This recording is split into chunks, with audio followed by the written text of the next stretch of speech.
নবীজি সাল্লাল্লাহু আলাইহি ওয়াসাল্লাম বলেছেন, তোমরা 7টি ধ্বংসাত্মক কাজ থেকে বিরত থাকবে।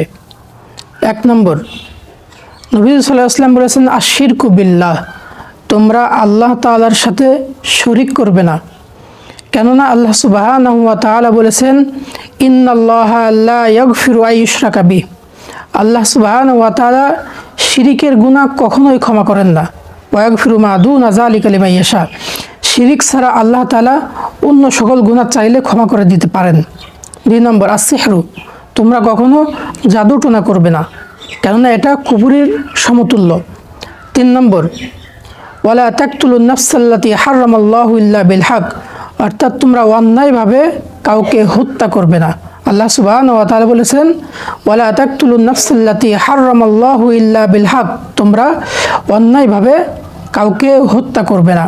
4 নম্বর, আকলু মাল আল ইয়াতিম, তোমরা এতিমের মাল ভক্ষণ করবে না, কেননা আল্লাহ সুবহানাহু ওয়া তাআলা বলেছেন ওয়ালা তাকুলু আমওয়ালাল ইয়াতামা যুলমান ইন্নামা ইয়াকুলুনা ফি বুতুনিহিম নারা, তোমরা এতিমের মাল অন্যায়ভাবে ভক্ষণ করবে না, যদি করো তাহলে তোমরা এতিমের মাল ভক্ষণ করলে না, কেমন যেন আগুন ভক্ষণ করলে।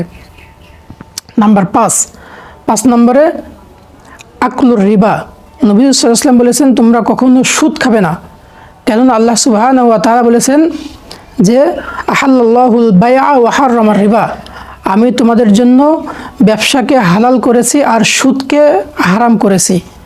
আর যে ব্যক্তি 1 পয়সা 1 দিরহাম সুদ খায়, সর্বনিম্ন গুনাহ হলো মায়ের সাথে জিনা করা। এই জন্য আমরা সুদ থেকে বিরত থাকব।